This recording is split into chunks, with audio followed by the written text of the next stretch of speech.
உறவுகள் அனைவருக்கும் வணக்கம். இன்றைய காணொலி வாயிலாக நாம் என்ன பார்க்க இருக்கிறோம் என்றால், நாம் தமிழர் கட்சிக்கு வாக்களிப்போம், நாளைய தலைமுறைக்கு நாம் வாழ்வளிப்போம் என்ற தலைப்பில் நாம் பார்க்க இருக்கிறோம். நாம் தமிழர் கட்சி தொடர்ச்சியாக தமிழ் தேசிய அரசியலை பேசி வருகிறது. தமிழ் தேசிய அரசியலை பேச வருகிற நாம் தமிழர் கட்சி தொடர்ச்சியாக தமிழ் தேசியத்தில் சாதித்தது என்ன, நாம் தமிழர் கட்சி தமிழ்நாட்டு மக்களுக்கு என்ன சாதித்தது என்பதை பல மக்கள் கேள்வி எழுப்புகிறார்கள். அதை பற்றி தெளிவாக இந்த காணொலியில் நாம் பார்க்க இருக்கிறோம். வாங்க காணொலிக்குள்ள போலாம்.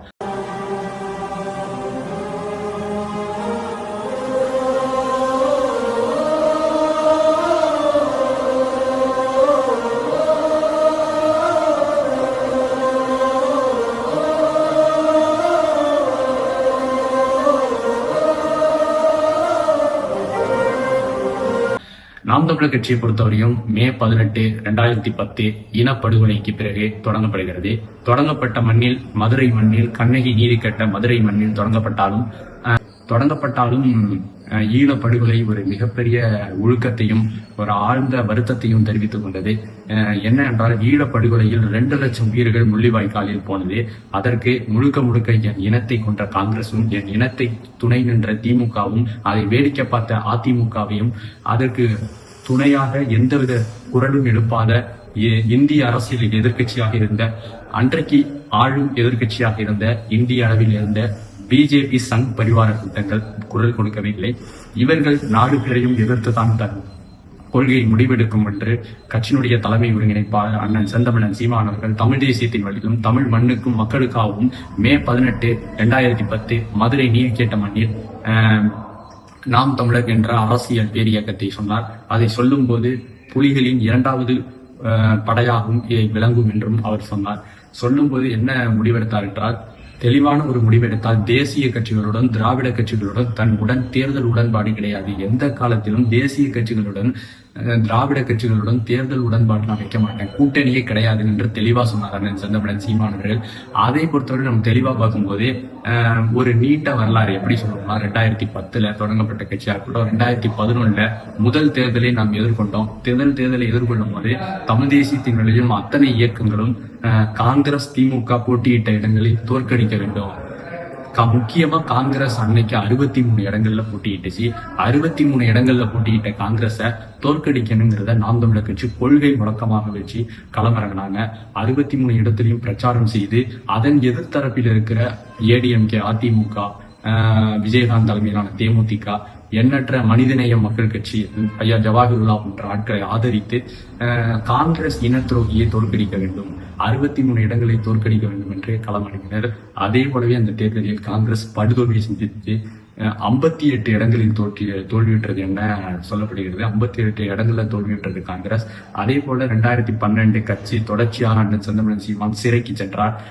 தேசிய பாதுகாப்பு சட்டத்தில் தொடர்ச்சியாக 3 முறை சிறைக்கு சென்ற ஒரு தலைவர், இந்தியாவிலேயே ஒரு இயக்குனர் அண்ணன் செந்தமிழன் சீமான் அவர்கள் தான். அவரு சில பேர் சொல்லுவாங்க, அவர் திரைத்துறையிலிருந்து வந்தாரு. ஆனா திரை பிம்பத்தை வச்சு வரல, திரை கவர்ச்சியை வச்சு வரல, சிறைக்கு போய் கட்சி தொடங்கினவரையே அவரே சொல்லுவார் பல மேடைகள்ல. அண்ணன் செந்தமிழன் சீமான் அவர்கள் சொல்றது என்னன்னா, நான் கட்சி தொடங்கினது சிறைக்குள்ள இருந்து வெளியே கட்சி தொடங்கினேன், நான் ஏசி அறையில சிந்திச்சு கட்சி தொடங்கல அப்படின்னு தெளிவா சொல்லுவாரு. அவரே சினிமா துறையில் வந்தாலும், அவருடைய பின்புலம் சினிமா துறை இருந்தாலும் கூட அவர் சினிமா கவர்ச்சியால் வரவில்லை. இன்னைக்கு உள்ள அரசியல்வாதிகள், எண்ணற்ற அரசியல்வாதிகள் சினிமா கவர்ச்சியில் திமுக, அதிமுக, திராவிட தேசிய கட்சிகளோட கூட்டணி அமைச்சுட்டு இருக்காங்க. ஆனா இவர் தொடர்ச்சியா தனிச்சு போட்டிடுறாரு. ஒரு கொள்கை முழக்கமா வச்சு தமிழ் தேசியம் வைக்கிற மண்ணுக்கான, மக்களுக்கான மொழி, கலை, இலக்கியம், பண்பாடு எல்லாவற்றுக்குமான அரசியலையும் முன்னெடுத்து தொடர்ச்சியாக அவர் முன்னென்று செல்றாரு. அப்படி பார்க்கும்போது 2014 நாடாளுமன்ற தேர்தலையும் இனத்தை கொன்றளித்த காங்கிரஸ் கட்சி தனித்து போட்டியிட்டது. அன்ற காங்கிரஸ் கட்சியை வீழ்த்துவதற்காக மீண்டும் தேர்தல் களத்தை சூடுபிடித்தார் நாம் தமிழர் கட்சி. நாம் தமிழர் கட்சி சூடுபிடித்ததோடு நாம் தமிழர் கட்சி அனைத்து இடங்களிலும் போட்டியிடாமல் காங்கிரஸ் போட்டியிட்ட இடங்களில் படுதோல்வி அடைய வேண்டும் என்பதற்காக அவர்கள் தேர்தல் பணம் காட்டினார்கள். அதே போல 2016 முதல் தேர்தலை நாம் தமிழர் கட்சி எதிர்கொண்டது. முதல் முறையாக இந்தியாவிலேயே நாம் தமிழர் கட்சி ஒரு மாற்றுத்திறனாளிகளை வாய்ப்பு கொடுத்தது. எந்த வாய் வழியா பேசுவாங்க சில பேர், சமூக நீதி, சமத்துவம், பெண்ணிய விடுதலை எல்லாம் பேசுவாங்க. திராவிட கட்சிகளும் தேசிய கட்சி எல்லாம் பேசுவாங்க.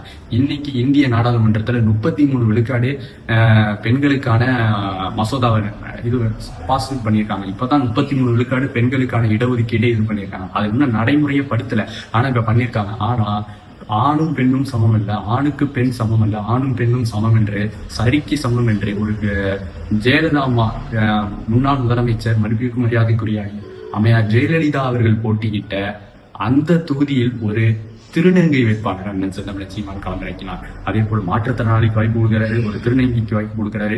சமத்துவ பாலின சமத்துவத்தில் எல்லோருக்கும் வாய்ப்பு கொடுத்த 2016 தேர்தலில் முதல் முறையாக நாம் வச்சு தனித்து போட்டியிட்டது.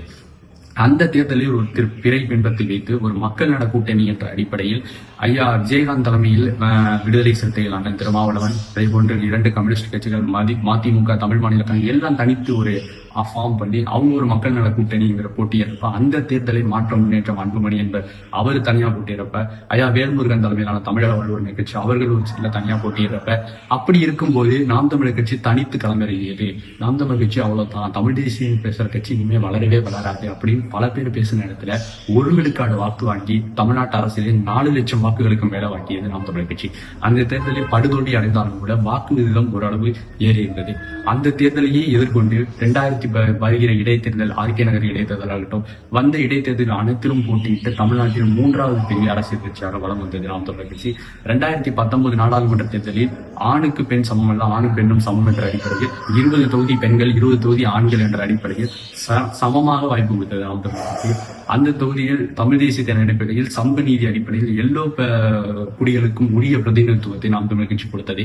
அப்படி பார்க்கும்போது 2000 வருகிற இடைத்தேர்தல் அனைத்திலும் போட்டியிட்டு 2023 தேர்தலில் மீண்டும் ஒரு பொது தேர்தலை, சட்டமன்ற தேர்தலை எதிர்கொண்டது. அந்த தேர்தலில் நாம் தமிழர் கட்சி அதிகாரத்தை பிடிக்கலாம் என்று பல விமர்சனங்கள் சொன்னாலும் கூட, பல ஆதரவு நிலை சொன்னாலும் கூட, அந்த ஆதரவு நிலையின் அடிப்படையில் நாம் தமிழர் கட்சி எத்தனை விழுக்காடு வாக்கை பெறும் என்றது எல்லாரும் இருந்தது. 2019 தேர்தலில் 4 விழுக்காடு வாக்கை பெற்ற நாம் தமிழர் கட்சி 2021 தேர்தலில் 6.5 விழுக்காடு வாக்கை பெற்று தமிழ்நாட்டில் ஒரு மிகப்பெரும் சக்தியாக வந்தது. தமிழ்நாட்டில் 180 தொகுதிகளில் 3ஆம் இடத்தை பிடித்து தமிழ்நாட்டில் 3வது பெரிய அரசியல் கட்சியாக நாம் தமிழர் கட்சி உருவெடுத்தது. அவர்கள் 2010 கணக்கை தொடங்கினார்கள். 2016 தான் கணக்கை தொடங்கினாங்க. ஆனா அந்த 2010 கட்சி தொடங்கினாங்க. அன்னைக்கே சொன்னாங்க தேசிய கட்சிகளுடன் திராவிட கட்சிகளுடன் கூட்டணி இல்லை. ஆனா 2016 தேர்தலையும் தனித்துதான் போட்டியிட்டது, 2019 தேர்தலையும் தனித்துதான் போட்டது, 2021 தேர்தலையும் நாம் தமிழர் கட்சி தனித்துதான் போட்டியிட்டது. ஏன் இவர்கள் தனித்து போட்டியிடுகிறாங்க பல விமர்சனங்கள் இருந்தது. சாதி பார்த்து எங்களுக்கு ஓட்டு போட்டா, மதம் பார்த்து எங்களுக்கு ஓட்டு போட்டா அந்த ஓட்டு எங்களுக்கு தீட்டு, அந்த ஓட்டு போட்டுறாதீங்க தயவு செஞ்சு. நாங்க தமிழர் என்ற உணர்ச்சி வெளிப்படுத்துவோம், தமிழர் என்ற தேசிய அரசியல் இங்கே நிலவகிக்கிறோம், தமிழ் மொழிக்கான மண்ணுக்கான அரசியலை இங்கே நிலைநிறுத்துறோம், தெளிவா முன்னெடுத்து தனித்துதான் போட்டியிடுவோம் என்று 2024 பாராளுமன்ற தேர்தலையும் எதிர்கொண்டாங்க. அந்த தேர்தலில் இந்திய நாடாளுமன்றத்துக்கு ஒரு 5 பேராவது நாம் தமிழர் கட்சிக்காரங்க உள்ள நுழைவாங்க அப்படின்னு பல பேர் சொன்ன நிலையில, உள்ள நுழைஞ்சது எத்தனை பேர், பல பேர் சொன்ன நிலையில அப்படி பார்க்கும்போது இப்ப அதே தான் ஆண் 20 பேர், பெண் 20 பேர் போட்டிட்டாங்க. போட்டியிடுற நேரத்துல எப்படி சொல்றதுன்னா, பல இடத்துல போட்டிட்டாங்க. போட்டிட்டு கணிசமான வாக்குகளை பெற்று தமிழ்நாட்டில் அங்கீகரிக்கப்பட்ட கட்சியாக, மாநில கட்சியாக தனித்து இந்தியாவிலேயே எந்த ஒரு அரசியல் கட்சியும் வாக்கு விழுக்காடு இப்படி குறையும் ஏறும் குறையும் ஏறும் குறையும், இல்லாட்டி குறைஞ்சிக்கிட்டே இருந்து டக்குனு ஏறும், அப்படி இருந்த அரசியல் கட்சி தான் இங்க இருந்திருக்கு. தவிர ஒரு கட்சி நாளுக்கு நாள் வளர்ந்துகிட்டே இருக்கு. 1 விழுக்காடு, 4 விழுக்காடு, 6 விழுக்காடு, 8 விழுக்காடு. அடுத்த வருகிற 26 தேர்தலையும் நாம் தமிழர் கட்சி தனித்து போட்டியிடுகிறது. இதுல முக்கியமான விஷயம் நம்ம என்ன பேச போறோம்னா, 5 பொது தேர்தல்ல 4 பொது தேர்தல்ல தனித்து போட்டியிட்ட நாம் தமிழர் கட்சி 5வது முறையா பொது தேர்தலை எதிர்கொண்டு தனித்து போட்டியிட நிற்கிறது. பல தேர்தல்களில் இங்க கட்சிகள், நிறைய கட்சிகள் இங்க இருக்கிறது தமிழ்நாட்டில். ஆனா எந்த ஒரு கட்சியும் செய்யாத துணிவான விஷயத்தை மீண்டும் ஒரு திருநங்கை வேட்பாளரை வில்லிவாக்கம் தொகுதியில நாம் தமிழர் கட்சி அறிவித்திருக்கின்றது. சமூக நீதி அடிப்படையில் வில்லிவாக்கம் தொகுதியில ஒரு திருநங்கைக்கு வாய்ப்பு கொடுத்துருக்காங்க. இது மிகப்பெரிய விஷயம். இந்தியாவில எந்த கட்சியும் செய்யாத, எந்த கட்சியும் துணிச்சலான ஒரு விஷயத்தை செய்யாத நாம் தமிழர் கட்சி ஆணுக்கு பெண் சரிக்கு சமம் என்ற அடிப்படையில் எல்லாருக்கும் கரெக்டா வாய்ப்பு கொடுக்குறாங்க. எல்லா சமூகங்களுக்கும் அவங்களே ஒரு வேட்பாளர் பட்டியலை வெளியிட்டு இந்தந்த சமூகங்களா நம்ம வாய்ப்பு கொடுத்திருக்கோம். நிராகரிக்கப்பட்ட ஆதி தொல்குடிகள் 2016 22 தொகுதிகளில் ஆதி தொல்குடிகளில் பாட்டாங்க பொது தொகுதியில நாம் தமிழர் கட்சி. 2021 16 தொகுதியில ஆதி தொல்குடி சமூகத்தை சேர்ந்த பறையர் சமூகத்தை சேர்ந்தவர்களுக்கு தேவேந்திர பறையர் எல்லாருக்கும் பொது தொகுதியில வாய்ப்பு கொடுத்த கட்சி நாம் தமிழர் கட்சி. இந்த முறை 8 தொகுதிகளுக்கு மேல் ஆதி தொல்குடி பறையர் சமூகம் தேவேந்திர எல்லோருக்கும் பொது தொகுதியில வாய்ப்பு கொடுக்கிற கட்சி நாம் தமிழர் கட்சி. பார்க்கும்போது எல்லோருக்கும் சமமான ஒரு வாய்ப்பை கொடுக்குது. அதே போல முக்கியமா பார்க்கும்போது பழனி சட்டமன்ற தொகுதி ஒரு முக்கியமான சட்டமன்ற தொகுதி. முருகப்பெருமானே ஆசீர்வதித்த இடம், முருகப்பெருமான் வாழ்ந்த இடம், முருகன் மலைகளில் வாழ்ந்த இடம், அந்த இடம் சொல்லப்படுற அந்த இடம் முருகன் கோயில் இருக்கிற தொகுதி. அந்த தொகுதியில் ஒரு பழங்குடி பட்டியல், ஒரு பழங்குடி ஷெட்யூல் காஸ்ட், அந்த பழங்குடி மகளை வேட்பாளராக நிறுத்தி நாம் தமிழர் கட்சி ஆரம்பிப்பது. ஒரு பொது தொகுதியில இப்ப பழனி முருகனுடைய நேரடி வாரிசாக இருக்கக்கூடிய அந்த அக்காவை வாய்ப்பு கொடுத்து நாம் தமிழர் கட்சி ஆரம்பிப்பது. இது இந்தியால எந்த கட்சியும் செய்யாது. ஆனா இந்தியால ஒரு கட்சி, அரசியல் கட்சி இந்த அளவுக்கு செய்யறதுன்னா மிகப்பெரிய வியப்பான கட்சி.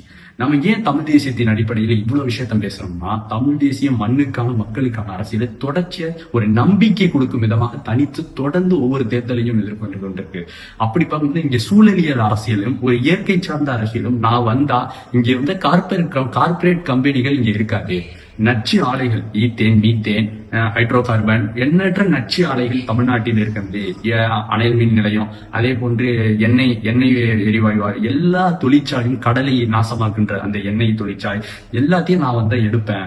இங்க வந்து இயற்கை சார்ந்த தற்சார்பு பொருளாதாரம் சார்ந்த நிலமும் வளமும் சார்ந்த தொழிற்சாலை மூலம் என் மக்களுக்கான வேலை வாய்ப்பை நான் உறுதி செய்வேன். இங்க நாம் தமிழர் கட்சி மட்டும்தான் சொல்லுது. நாம் தமிழர் கட்சி மட்டும்தான் சொல்றது. கல்வி, ஆரம்ப கல்வி முதல் ஆராய்ச்சி கல்வி வரை, 1ஆம் வகுப்பிலிருந்து PhD வரை இங்க வந்து இலவசமா இருக்கான்னு கேட்டா இலவசமா இருக்கு. ஆனா தரமா இருக்கான்னு கேட்டா இல்ல. வந்து 12ஆம் வகுப்பு வரைக்கும் இலவசமா இருக்கு. அது 12ஆம் வகுப்புல இருந்து PhD வரைக்கும் காசு கொடுக்க படிக்கிற நிலைமை தான் இருக்கு. எந்த இடத்துலயும் அந்த அளவுக்கு ஃப்ரீயா இல்ல.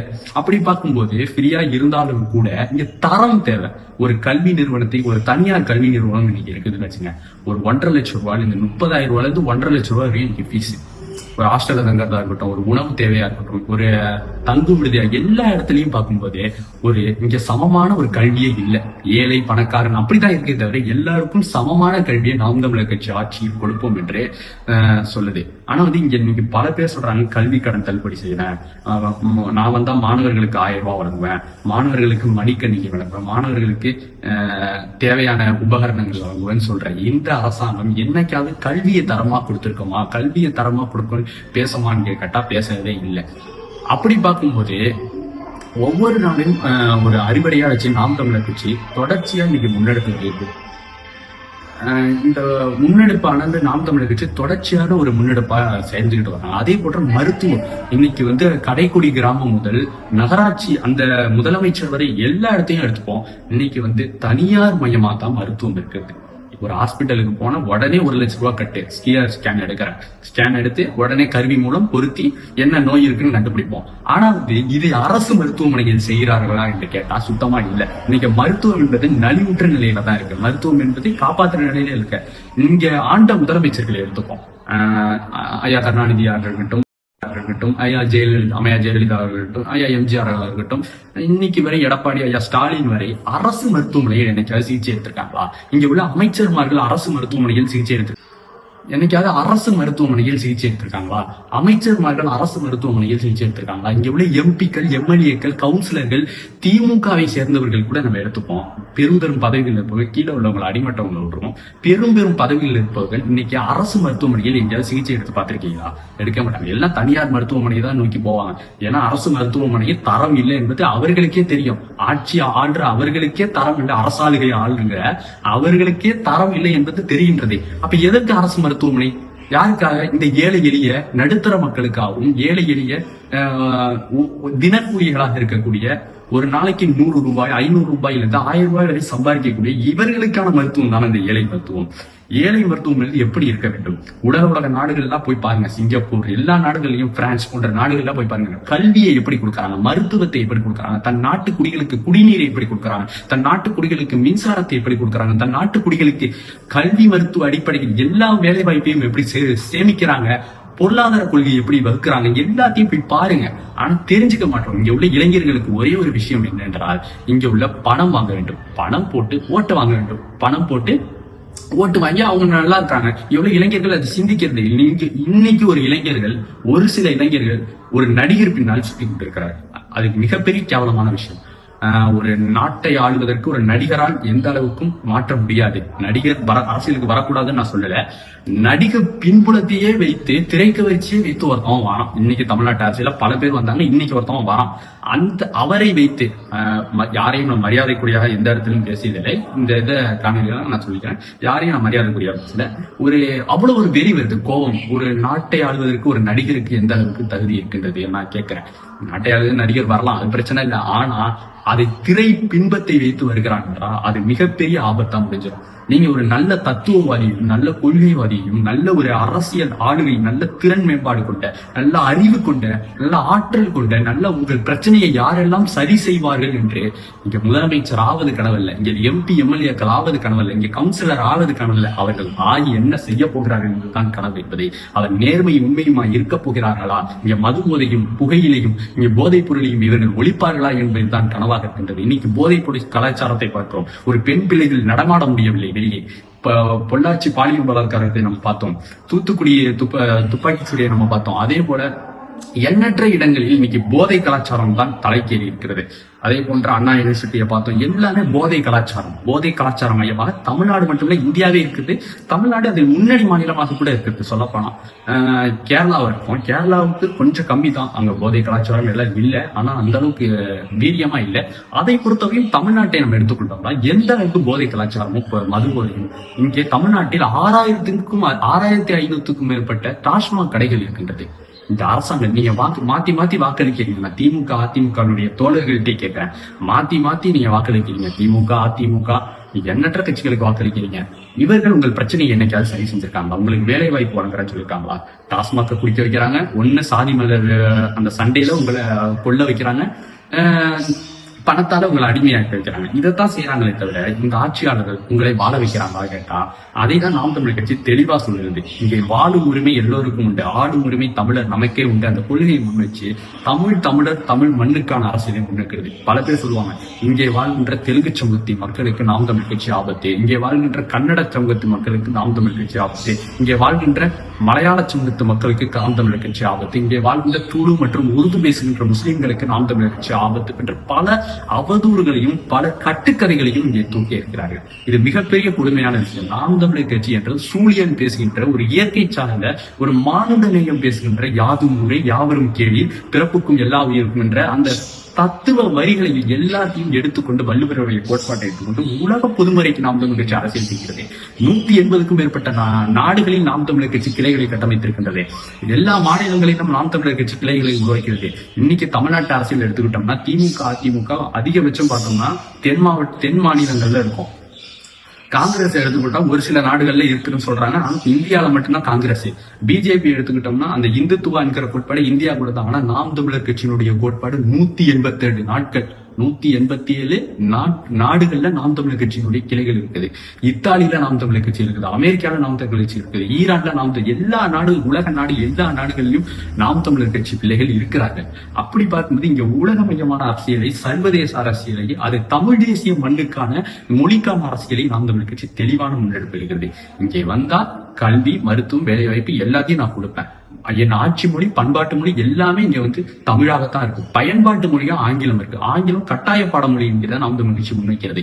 அதே போன்று விருப்ப மொழி, எல்லா மொழி, உலக நாடு இந்தி உட்பட விருப்பப்பட்டால் இந்தி உட்பட எல்லா மொழிகளையும் கற்றுக்கொள்ள வாய்ப்பை நாம் தமிழ் கட்சி ஆட்சியில் உருவாக்கப்படும். அப்படி பார்க்கும்போது இங்க தனித்த ஒரு தெளிவான பாதையில் நாம் தமிழர் கட்சி செயல்பட்டு ஓட்டுக்கு பணம் கொடுக்காமல் இன்னைக்கு 8.22 விழுக்காடு வாக்கை வச்சிருக்கிற நாம் தமிழர் கட்சி 26 தேர்தலில் மிகப்பெரிய சாதனையை படைக்கப் போகிறது.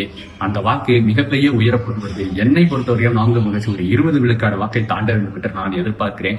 நாம் தமிழர் கட்சி தாண்ட வேண்டும். அதற்கு தமிழ் தேசிய மக்கள், தமிழ் தேசிய மக்கள், இந்த மண்ணுக்கான மக்கள், தமிழ்நாட்டு மக்கள் சிந்தித்து வாக்களிங்க. நீங்க யாருக்கு வேணா ஓட்டு போடுங்க. நான் இவ்வளவு நேரம் பேசுனது தமிழ் தேசிய அடிப்படையில ஒரு மண்ணுக்கான உங்களுக்கான அரசியல் தான் பேசுறேன். இங்க இலவசங்களை கொடுத்து வாக்கு வாங்குறாங்க. அந்த இலவசங்கள் என்னைக்கு நம்ம காலங்களை மாற்றாது. 5 வருஷத்துக்கு இலவசம் கொடுக்குறாங்க, அடுத்த 5 வருஷம் ஆட்சியில இருந்தா கொடுக்க மாட்டாங்க. அது அந்த 5 வருஷத்துக்கு அந்த இலவசம் போதுமா? உங்களுக்கு வாழ்க்கையை தீர்மானிச்சிட முடியுமா? உங்களுக்கான வேலை வாய்ப்பு உருவாக்க முடியுமா? உங்களுக்கான கல்வி மருத்துவ செலவை அதிலேயே பார்க்க முடியுமா? உங்களுக்கான தேவைகளே அதை பார்க்க முடியாது. நீங்கள் எதற்காக அதற்கான வாக்களிப்பை நீங்க நடத்துறீங்க? நம்ம தெளிவா அரசியல் பண்ணணும் இந்த இடத்துல. தொடர்ச்சியா நம்ம இதை பேச வேண்டும் தான் நான் அந்த காணொலியவே போட்டேன். நாம் தமிழர் கட்சிக்கு வாக்களிப்போம், நாளைய தலைமுறைக்கு வாழ்வளிப்போம் என்று. உறவுகள் அனைவரும் இந்த காணொலியை தெளிவா பார்த்திருக்கீங்க. தெளிவா சிந்தித்து முடிவெடுங்க. நன்றி, வணக்கம்.